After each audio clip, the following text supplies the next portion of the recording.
प्रिय विद्यार्थियों, इतिहास की इस क्लास में आप सभी का एक बार पुनः स्वागत। आज हम बात करेंगे बौद्ध धर्म की। इससे पहले हम बात करते हैं महात्मा बुद्ध की जीवन परिचय के बारे में। बौद्ध धर्म के संस्थापक महात्मा बुद्ध थे, जिनका बचपन का नाम सिद्धार्थ था।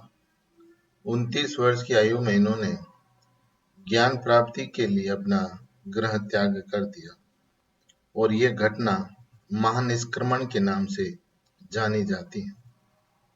35 वर्ष की आयु में गया नामक स्थान पर इन्हें ज्ञान की प्राप्ति हुई और ये घटना संबोधि कही गई। महात्मा बुद्ध ने अपना पहला उपदेश सारनाथ में दिया और ये धर्म चक्र प्रवर्तन के नाम से जाना गया। 45 वर्षों तक इन्होंने अपने ज्ञान, अपने विचारों से लोगों को लाभान्वित किया और 4 आर्य सत्य, अष्टांगिक मार्ग, कर्म, अहिंसा और भाईचारे जैसे महत्वपूर्ण ज्ञान का प्रचार प्रसार किया। यज्ञ, बलि, वेद, संस्कृत भाषा, तपस्या, जाति प्रथा, ईश्वर में अविश्वास ये रखते थे। अब हम इनके जन्म या इनकी प्रारंभिक जीवन की बात करते हैं। महात्मा बुद्ध का जन्म न केवल भारत के लिए अपितु संपूर्ण संसार के लिए एक महत्वपूर्ण घटना थी। 623 ईसा पूर्व इनका जन्म हुआ। इनके पिता का नाम शुद्धोधन, जो क्षत्रिय परिवार से संबंध रखते थे और नेपाल की तराई में स्थित एक छोटे से गणराज्य के शासक थे। इस राज्य की राजधानी कपिलवस्तु थी। माता का नाम महामाया था, जो कोल्य गणराज्य की राजकुमारी थी। बच्चे के जन्म या सिद्धार्थ के जन्म के समय इन्होंने अपने पियर जाने की मनसा व्यक्त की, जिसको शुद्धोधन ने आज्ञा प्रदान कर दी। महामाया अपनी राजकीय व्यवस्थाओं के साथ अपने पियर के लिए रवाना हुई। लुम्बिनी बाग में विश्राम के लिए ये ठहरी हुई थी। उसी समय इन्हें प्रसव पीड़ा हुई और साल वृक्ष के नीचे इन्होंने एक सुंदर बालक को जन्म दिया। ये दिन बैसाख की पूर्णिमा का दिन था। लुम्बिनी से नवजात शिशु को लेकर महामाया वापस कपिलवस्तु लौट आई।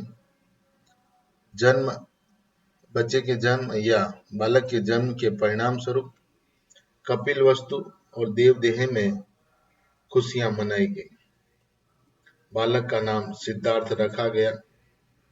ज्योतिषाचार्यों ने यह भविष्यवाणी की कि बालक बड़ा होकर एक सम्राट या चक्रवर्ती शासक बनेगा या एक बड़ा सन्यासी बनेगा। दुर्भाग्यवश बालक के 7 दिन के बाद ही इनकी माता की मृत्यु हो गई और इसलिए इनकी लालन पालन का दायित्व इनकी मौसी प्रजापति गौतमी पर आ गया। सिद्धार्थ को गौतम बुद्ध के नाम से भी जाना जाता है, क्योंकि ये गौतम गोत्र में जन्म लिया था।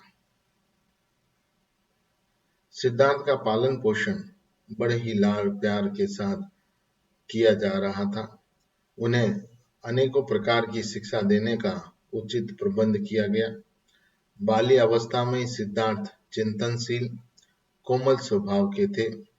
वे हमेशा एकांत में रहना पसंद करते थे। ये देखकर उनके पिता की चिंताएं दिन प्रतिदिन बढ़ने लगी। सिद्धार्थ का ध्यान आध्यात्मिक विचारों से हटाने के लिए उन्होंने अपने पुत्र के लिए विशेष भोग विलास के राजमहल का निर्माण करवाया। यथासंभव उसमें सभी सुख सुविधाएं स्थापित की, लेकिन राजसी सुखों में सिद्धार्थ का मन नहीं लगा। इन व्यवस्थाओं ने उनके विचारों में परिवर्तन नहीं किया। विवश होकर 16 वर्ष की अवस्था में ही उनके पिता ने उनकी विवाह सुंदर राजकुमारी यशोधरा के साथ कर दिया। कुछ समय बाद उन्हें एक पुत्र रत्न की भी प्राप्ति हुई, जिसका नाम राहुल रखा गया। ग्रस्त जीवन सिद्धार्थ को पसंद नहीं आ रहा था। सांस्कृतिक कार्यों की ओर ग्रस्त जीवन उनका ध्यान आकर्षित नहीं कर पा रहा था। यद्यपि सिद्धार्थ को सुंदर महलों, संपूर्ण व्यवस्थाओं के बीच रखा जा रहा था, लेकिन उनका मन बाहरी संसार को देखने के लिए व्याकुल रहता था। एक दिन महात्मा बुद्ध ने अपने सारथी को लेकर राज्य महल से बाहर निकलने का निर्णय लिया। रास्ते में उन्होंने एक वृद्ध, एक रोगी, एक अर्थी और एक साधु को देखा। मानव जीवन के इन भिन्न भिन्न दृश्यों को देखकर सिद्धार्थ का मन विचलित हो गया। उन्होंने ये जान लिया कि संसार दुखों का घर है। अतः सिद्धार्थ ने गृह त्याग का निश्चय किया तथा अर्धरात्रि में अपने पुत्र और पत्नी को सोया हुआ छोड़कर वे सत्य की खोज में निकल गए। इस समय उनकी आयु 29 वर्ष थी। गृह त्याग के बाद ज्ञान प्राप्ति के लिए या उस उद्देश्य के लिए वे मगध की राजधानी राजगृह पहुंचे, जहां उनकी मुलाकात अल्लार, कलमा और उद्रक नामक 2 विद्वानों से हुई। उनसे उन्होंने ज्ञान की प्राप्ति की, लेकिन संतुष्टि प्राप्त नहीं हुई। अतः वे राजगृह छोड़कर दुर्गम वन और पहाड़ियों को लांघते हुए उर्वेला के वन में पहुंच गए। यहाँ सिद्धार्थ की मुलाकात 5 ब्राह्मणों के साथ हुई। इन ब्राह्मणों के कहने पर सिद्धार्थ ने कठोर तपस्या प्रारंभ कर दी और 6 वर्षों की कठोर तपस्या के परिणाम स्वरूप उनका शरीर सूख कर कांटा हो गया।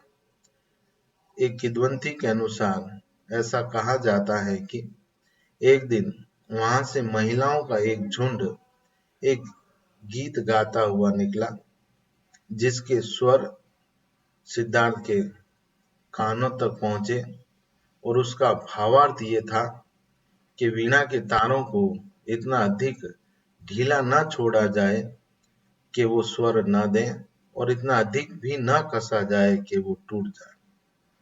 इसके पश्चात उन्होंने अपनी मनोदशा में परिवर्तित करते हुए भोजन ग्रहण करना प्रारंभ कर दिया। उनके साथियों ने उन्हें पथभ्रष्ट मानकर उनका साथ छोड़ दिया। साथियों के लौट जाने के उपरांत सिद्धार्थ ने निर्जना नदी के निकट पीपल के वृक्ष के नीचे समाधि लगा ली और प्रण किया कि जब तक उन्हें ज्ञान की प्राप्ति नहीं होगी, वे उठेंगे नहीं। 8 दिन ध्रुव समाधि में बैठने के उपरांत वैशाख पूर्णिमा के ही दिन उन्हें ज्ञान की अर्थात बुद्धित्व की प्राप्ति हुई। जिस वृक्ष के नीचे महात्मा को बुद्धित्व की प्राप्ति हुई, वो बोधि वृक्ष तथा स्थान बोध गया कहलाया। ज्ञान प्राप्ति के समय उनकी आयु 35 वर्ष थी। अपने धर्म का प्रचार प्रसार करना। ज्ञान प्राप्ति के पश्चात महात्मा बुद्ध ने पीड़ित मानवता के उद्धार के लिए अपने ज्ञान के प्रचार का संकल्प लिया और सबसे पहले वे सारनाथ पहुंचे, जहां उन्हें वे अपने पूर्वत 5 साथी पुनः मिले। उनके तेज से वे साथी अत्यधिक प्रभावित हुए और महात्मा ने अपना पहला उपदेश उन्हीं को दिया। वे उनके अनुयायी बन गए और इस घटना को हम धर्म चक्र प्रवर्तन के नाम से जानते हैं। शीघ्र ही बुद्ध का यश, उनकी ख्याति धीरे धीरे फैलने लगी उनके अनुयायियों की संख्या बढ़ने लगी। लगभग 45 वर्षों तक अनेकों स्थानों पर अपने उद्देश्य, अपने ज्ञान की कीर्ति बिखेरते हुए अपने अनुयायियों में अपने परिवार, राज्य परिवारों को सम्मिलित करते हुए महात्मा ने बौद्ध धर्म का प्रचार प्रसार किया। महात्मा बुद्ध के प्रमुख या मुख्य अनुयायियों में मगध के शासक बिम्बिसार, उसका पुत्र अजातशत्रु, कौशल का शासक प्रसेनजीत और उसकी रानियां सम्मिलित थे। अब हम बात करते हैं बुद्ध की शिक्षाओं की। बुद्ध की प्रमुख शिक्षाओं को 4 आर्य सत्य के नाम से जाना जाता है। तथागत बुद्ध का पहला धर्मोपदेश जो उन्होंने अपने साथ के साधुओं को दिया, इन चारों आर्य सत्यों के बारे में था। बुद्ध ने इन 4 आर्य सत्यों में पहला सत्य दुख है बताया।